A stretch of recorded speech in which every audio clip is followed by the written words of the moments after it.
Bueno, nodos y mallas, ¿no? Todo se conoce. Este análisis de acá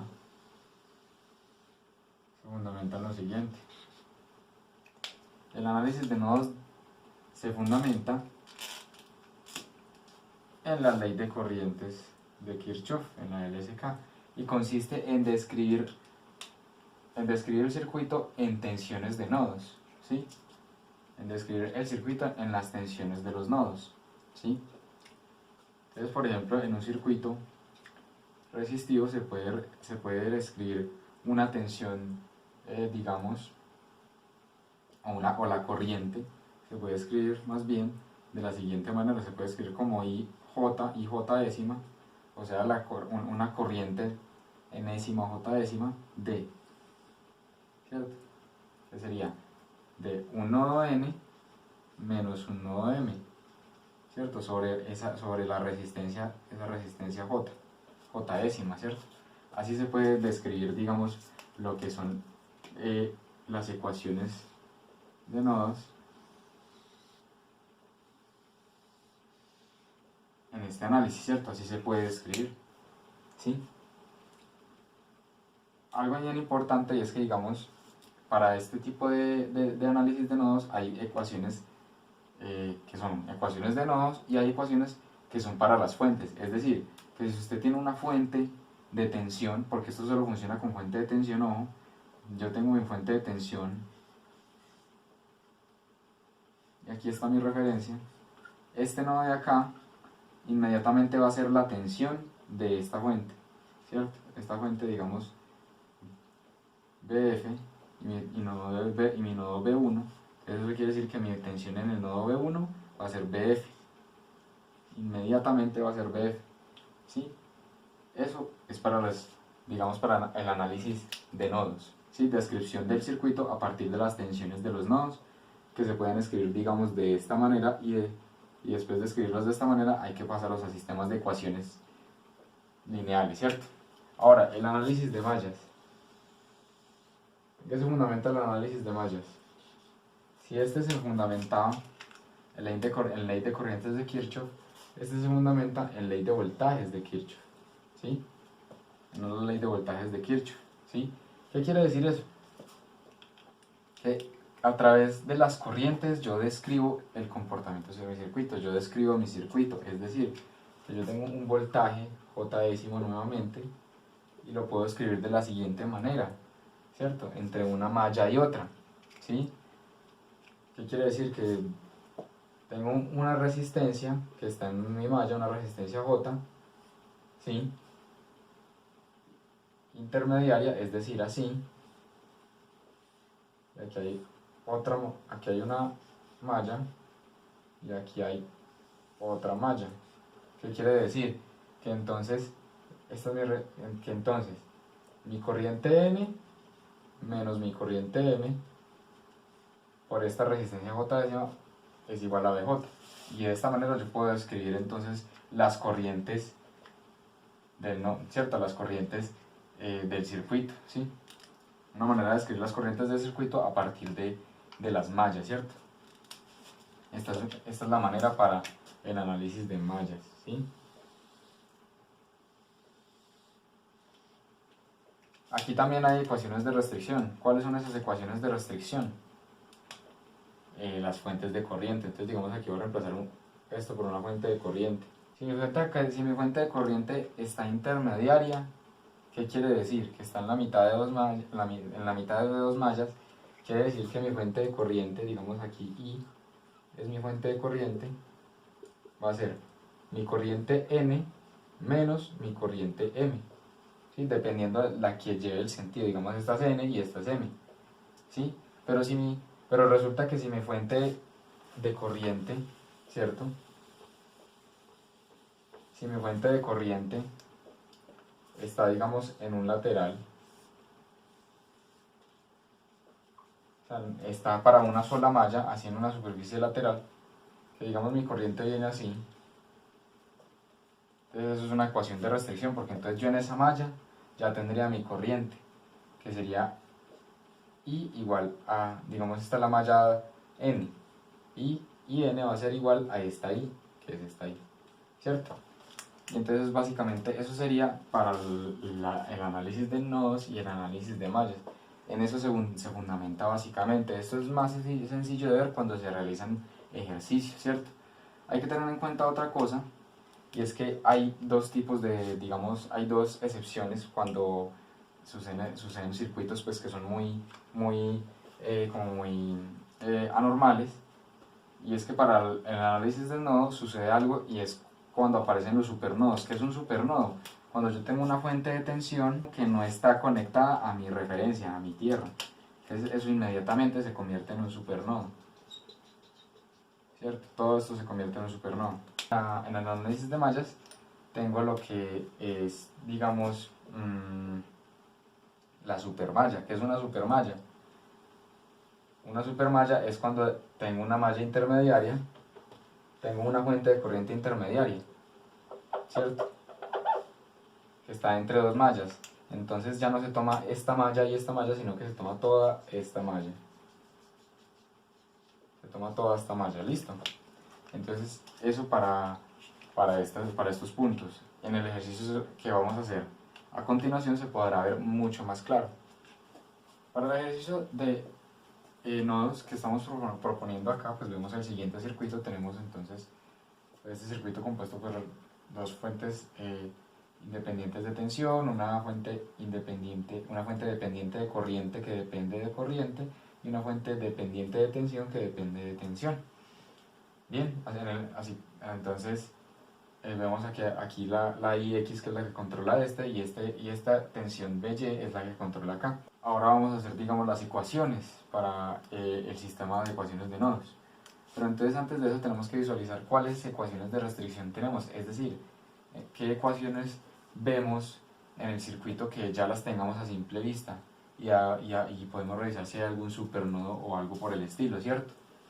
Entonces, revisemos primero. Tenemos, por ejemplo, que el nodo B1, ¿cierto? Entonces, estas son ecuaciones que se les conoce como ecuaciones de restricción, ¿cierto? La primera ecuación de todas, que será en este caso la ecuación del nodo 1, que dice que será una tensión de 20 voltios. Dice B1 son 20 voltios, ¿sí? Otra ecuación de restricción, B4, ¿cierto? Tenemos entonces que B4 es igual a 10 voltios. B4 es igual a 10 voltios, esa es nuestra segunda ecuación. Y en el circuito podemos percibir un supernodo. Ay, ¿que dónde está el supernodo? Bueno, resulta que el supernodo, esta fuente de tensión no está conectada a tierra, entonces nos funciona como supernodo. Entonces, todo esto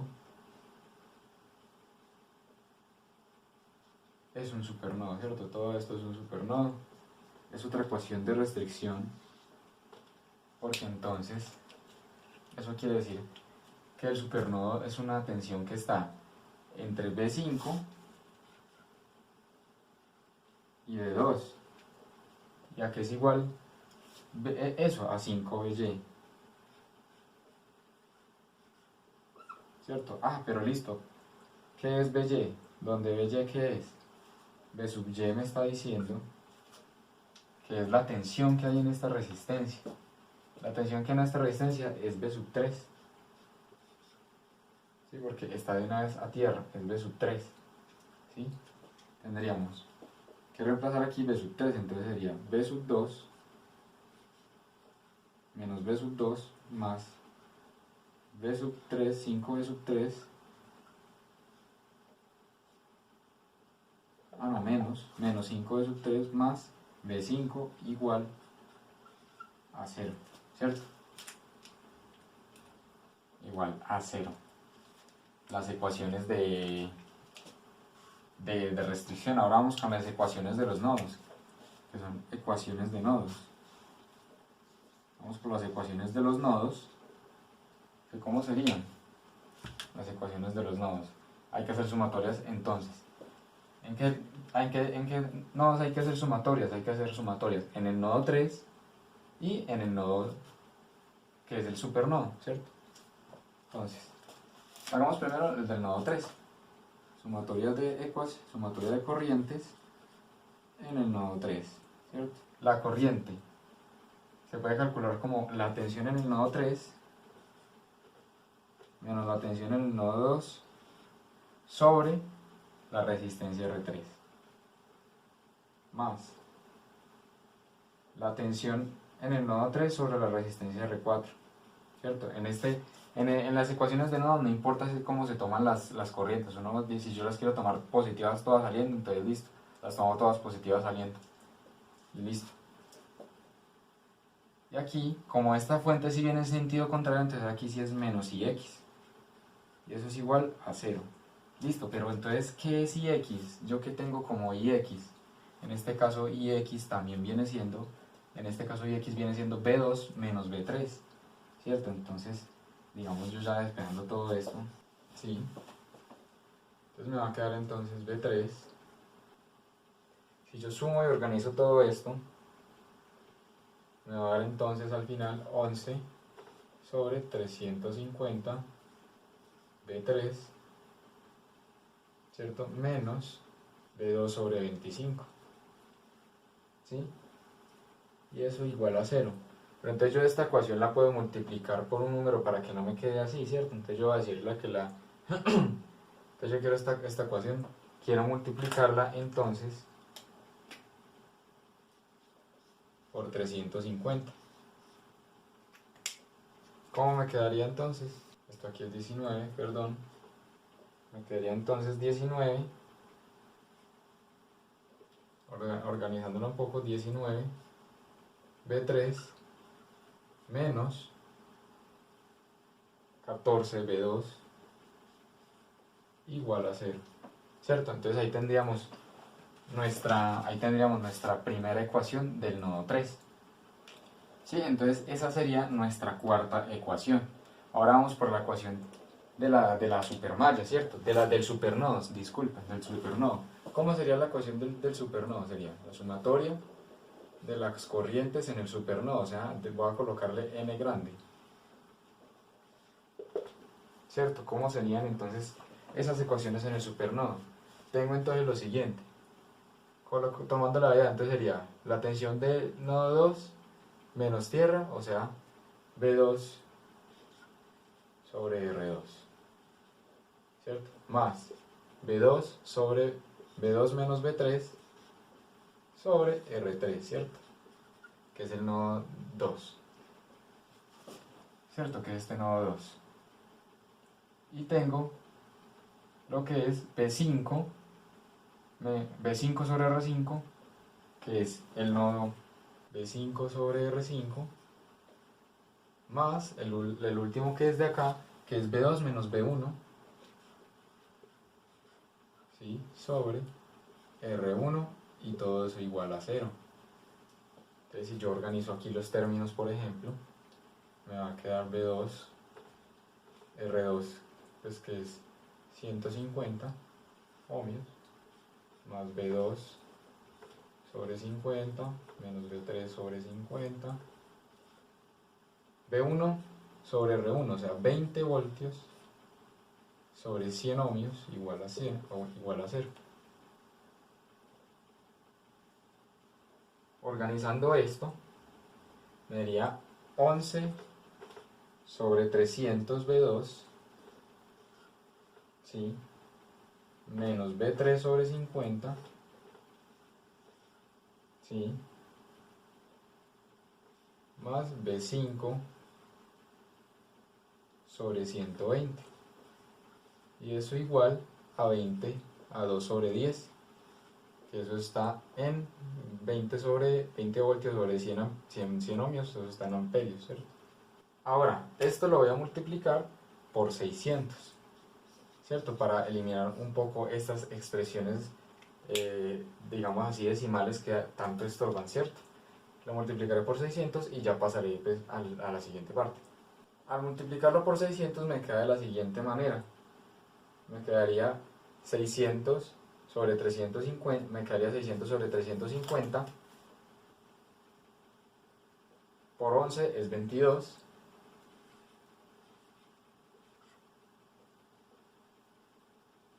22B2 menos 12B3 más 5B5 igual a 0, ¿sí? Igual a 120, perdón. Igual a 120, ¿cierto? Entonces, digamos, eso sería como la última ecuación porque ya tenemos todas las ecuaciones. ¿Sí? ¿Cómo nos damos cuenta si el sistema va a tener solución o no? ¿Cómo nos damos cuenta entonces si el sistema va a tener solución o no? Porque, digamos, tenemos 5 incógnitas que son 5 nodos, pero de esas 5 incógnitas ya conocemos 2. Entonces eso quiere decir que nos dejan con 3 incógnitas. Y al menos se requieren de n-1 ecuaciones para hallar esas incógnitas y las tenemos, ¿cierto? Tenemos 3 incógnitas y tenemos pues 4 ecuaciones, por decirlo así, ¿cierto? Y bueno, entonces estas serían nuestras ecuaciones, ecuaciones de restricción, aquí están, y ecuaciones de nodo, ¿cierto? Se organizará esto en un sistema de ecuaciones lineales para que quede un poco más visible cómo se puede después resolver. Entonces, teniendo este sistema de ecuaciones lineales, lo que se procede pues, a realizar es pues, mediante, digamos, eliminación, sustitución, ¿cierto? Descomposición y diferentes métodos para solucionar ecuaciones lineales. También está pues, los métodos de las matrices de Gauss-Jordan, los métodos de Cramer. Se utilizan, digamos, estos distintos tipos de métodos para poder desglosar estas ecuaciones y poder hallar pues, los voltajes de nodo, ¿cierto? Aquí pues ya tenemos el voltaje 1 que es 20 voltios, el voltaje 4 que es 10 voltios, falta hallar el resto de voltajes de nodos, ¿sí? Bien, luego de realizar pues diferentes operaciones aritméticas de sustitución y de eliminación, entonces se llega a que los voltajes del nodo 2 es 3.28 voltios y del nodo 3 es 2.42 voltios respectivamente. Este voltaje, recuerden que es el voltaje que es V sub. El voltaje 3 es el voltaje V sub Y, ¿sí? Que es este voltaje de acá. Entonces ya también hemos hallado ese voltaje, por lo que esta fuente de acá será entonces 5V sub Y, que es 2.42, será 12.1 voltios. ¿Listo? Ya se tienen entonces esas tensiones. También se puede hallar ya IX. ¿Por qué? Porque entonces IX, como se había visto, es V2 menos V3 sobre la resistencia R3, que es en este caso 50 ohmios. Entonces ese valor 3.28 menos 2.42 es 0.86 voltios sobre 50 ohmios. Y eso me va a dar una corriente de 17.2 miliamperios, ¿cierto? 17.2 miliamperios. Ya teniendo entonces, sí, también podemos hallar V sub 5, despejando de acá V sub 5, decimos que V sub 5, despejando la ecuación 2V sub 5, decimos que V sub 5 es igual a V2 más 5V3, y eso nos daría entonces que es 15.38 voltios. Bien, ya habiendo hecho como un resumen de las tensiones de nodos, que ya tenemos todas las tensiones de nodos, como ya se tienen entonces todas las tensiones de nodos, ya se pueden hallar todas las corrientes también, ¿cierto? Entonces sabemos que la corriente de X era 17.3 miliamperios, ¿sí? Y de hecho la corriente de X corresponde a esta corriente de acá, que va a esta corriente de acá, que va de V2 hasta V3, ¿cierto? Respectivamente llamémosle la corriente 3, que es la corriente de la resistencia 3, ¿cierto? Entonces ya se tiene esa corriente 3, que es de 17.3 miliamperios. Digamos, también tenemos los voltajes de la red, ya a partir de esto podemos tener los voltajes de las resistencias, que el voltaje de la resistencia R1 será entonces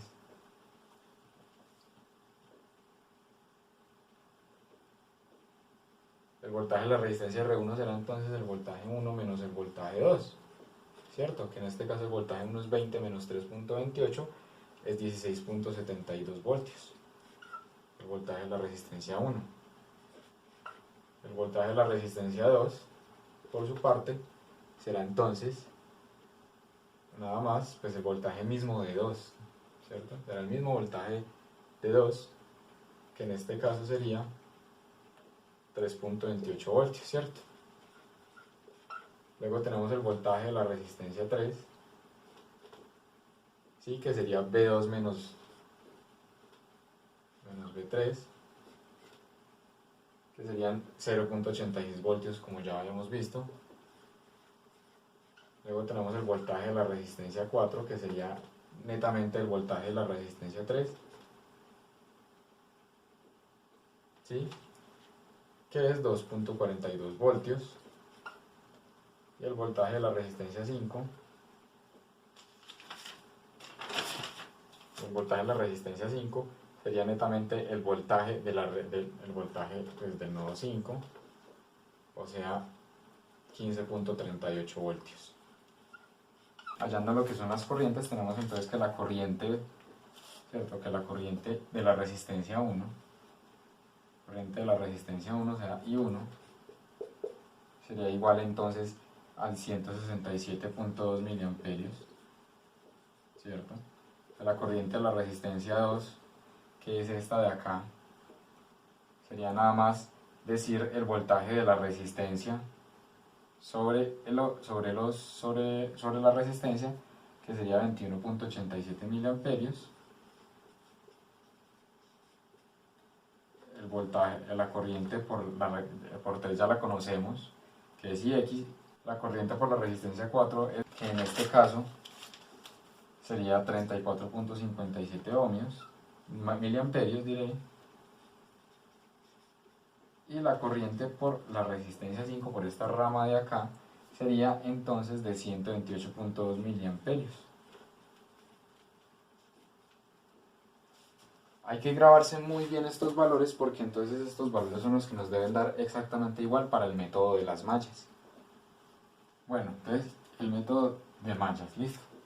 Para el método de mallas tenemos que identificar pues, primero las mallas, ¿no?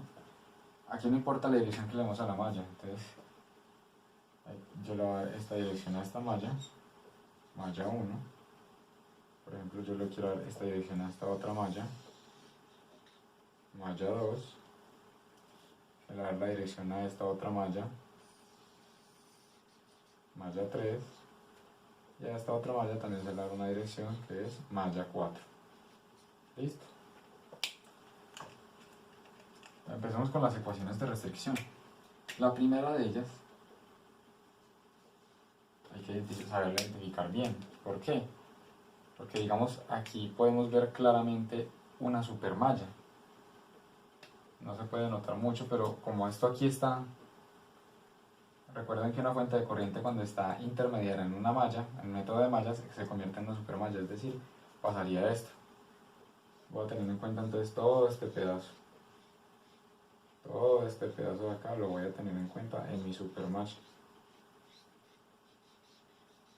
¿Cierto? Todo ese pedazo y en esa dirección.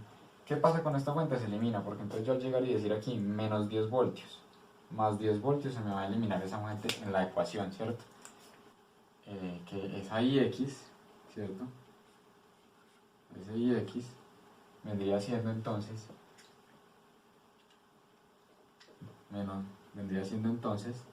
igual ese IX a I4 menos I2, ¿sí?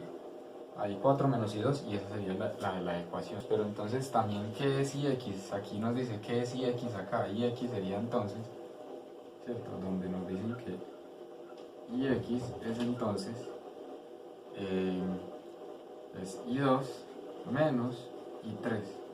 Reemplazando entonces acá me da que sería I2 menos I3 menos I4 más I2 igual 0. Por lo tanto, esa primera ecuación me va a quedar de la siguiente manera: a 0. Listo. Esa sería la primera ecuación y la única, porque es la única ecuación de restricción que podemos hallar acá. Listo. Entonces la voy a copiar de una manera más resumida.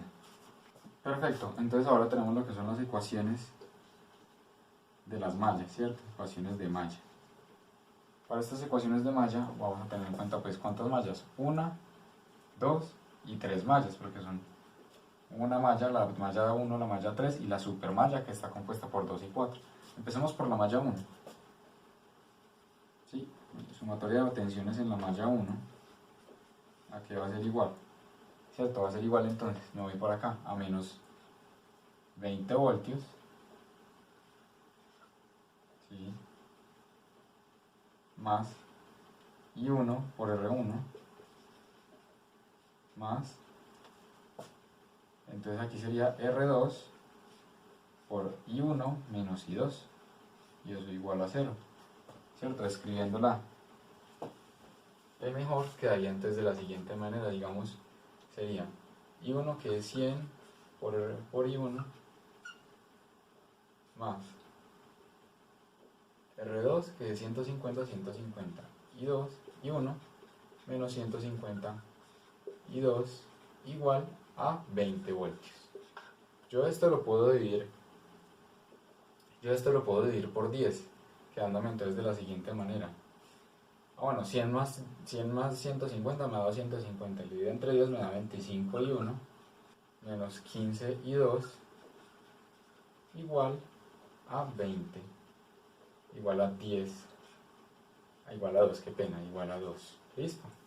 Me queda de esa manera, ¿cierto? Esa sería mi segunda ecuación entonces. Ahora vamos para la tercera ecuación, o sea, la malla 3. Si nos vamos a la malla 3, entonces vamos a encontrar que la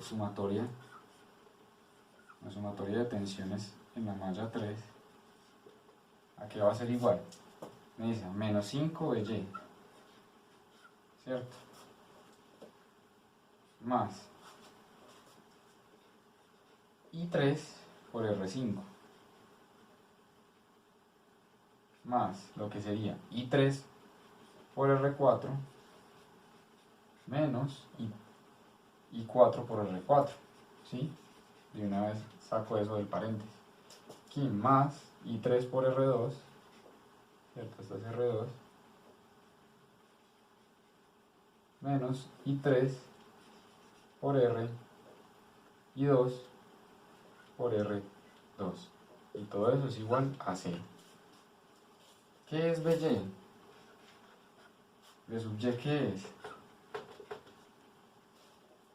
B sub Y es R4 por, sería I4 menos I3.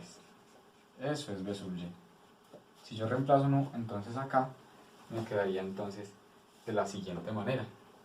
Yo lo reemplazo y me daría lo siguiente: menos 350 y 2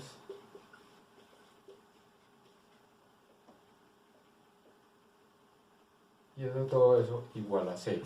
Listo. Si yo simplifico, simplificando absolutamente todo eso, ¿cierto? Me da menos 50 y 2, menos 52 más 590 y 3 menos 420 y 4 igual a 0. Lo único que pues yo puedo hacer aquí es dividir entre 10, entonces pues me va a quedar menos 5 y 2 más 59 y 3 menos 42 y 4, y eso es igual a 0, ¿vale? Y por último entonces tendríamos lo que es el voltaje de la malla, ¿cierto? Entonces hay que hacer la sumatoria de tensiones en mi malla M, que es la malla grande. Sí, vemos entonces que sería R2 por I2 menos R2 por I3, ¿cierto? Luego sigo, me va a dar más R4 por I4 menos R4 por I3, sigo, más R2, RU, aquí apenas está R3, esta es R3, aquí sería menos, aquí sería R2 por I2 menos R1 por I1, y todo eso es igual a 0. Si se reemplazan los diferentes valores, y 2 menos 50 y 1 igual 0. Digamos que resumiendo un poco eso y simplificándolo, me quedaría a 0. Listo. Esa sería entonces, esta de acá sería entonces nuestra cuarta ecuación para meter ya dentro del sistema de ecuaciones lineales, que solo constaría de 4 ecuaciones. Listo. Entonces, ya teniendo aquí nuestras 4 ecuaciones, puede armar el sistema de ecuaciones lineales, ¿cierto? Se puede armar ese sistema de ecuaciones lineales, reescribiéndolo un poco más ordenado.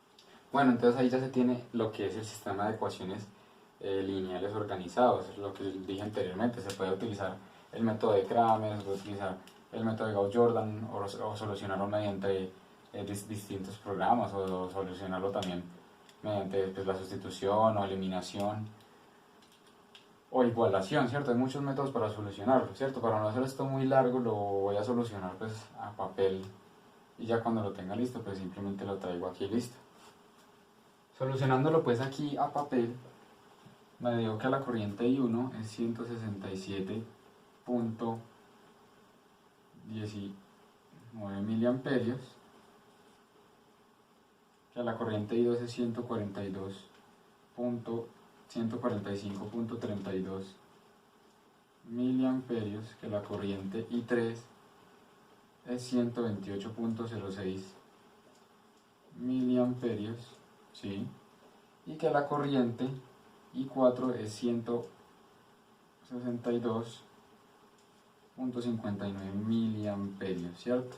Si se fijan bien, la corriente I1 corresponde con la corriente que se halló en nodos, ¿sí? Esta corriente I1 corresponde con la corriente de la resistencia R1 y la corriente, digamos, I3 corresponde con la corriente I5, la corriente que va por la rama 5 de la resistencia 5 de la que se halló por nodos, ¿sí?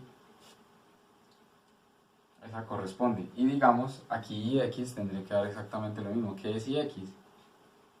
Sabemos que IX es igual, en este caso, a I2 menos I3.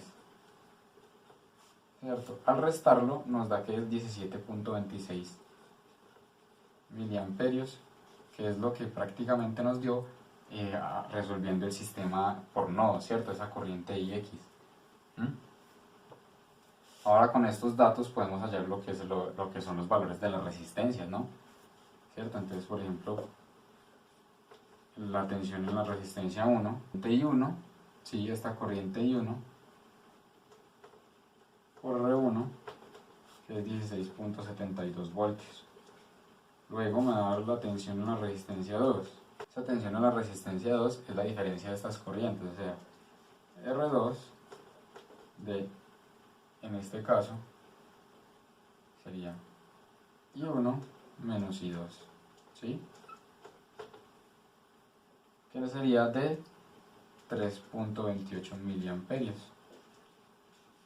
Reemplazando estos valores, ¿cierto? Reemplazando 167 menos 145 me da la corriente que pasa por esta resistencia. Luego en la resistencia R3, que es esta, es IX, ¿cierto? Entonces esta corriente multiplicada por la resistencia, que sería entonces 0.86 voltios, ¿cierto? Luego sigue el valor en la resistencia 4, la tensión en la resistencia 4. Esta tensión en la resistencia 4 es de 2.42 voltios, pero es que esta tensión en la resistencia 4 es como decir esta tensión Y, ¿cierto? Entonces ya también la Y sería la corriente I4 menos la corriente I2, I3, qué pena, la corriente I4 menos la corriente I3 por la resistencia 4, que sería 2.42 voltios, ¿sí? Y ya para terminar, el voltaje en la resistencia 5 es únicamente pues, la corriente I3 por la resistencia 5, que sería entonces 15.37 voltios, que fue lo que me dio en la solución por nodo, ¿cierto? También sabemos pues que esta tensión de acá 5BY, ¿cierto? 5BY, que es 5 por BY, que ¿cuánto es BY? 2.42 me va a dar 12.1 voltios según los cálculos realizados. Entonces eso sería como básicamente todo para el apartado pues, de mallas y para el apartado de análisis nodal. Bueno, entonces podemos ver que este es el circuito que se implementa aquí en la simulación para la parte de análisis nodal y análisis de mallas. Recordemos que se hizo una comprobación teórica en la cual los voltajes y corrientes de cada resistencia, tanto para análisis nodal y para análisis de mallas, deben ser iguales, deben dar lo mismo, ¿sí? Y pues la fuente de corriente dependiente IX y la fuente de tensión dependiente BY también deben dar lo mismo, ¿cierto? Entonces, si eso en la teoría se comprobó y dio acertadamente, ¿cierto? Entonces aquí, digamos, podemos ver que, por ejemplo, en la resistencia 1 se tiene una tensión de 16.7 voltios en la resistencia 1, que es en este caso lo que sería el nodo el nodo B1 menos el nodo B2, ¿cierto? El nodo B1 menos el B2 que da 17.72, ¿sí? Digamos, entonces la corriente ahí debe ser de 167 miliamperios, como se puede ver aquí.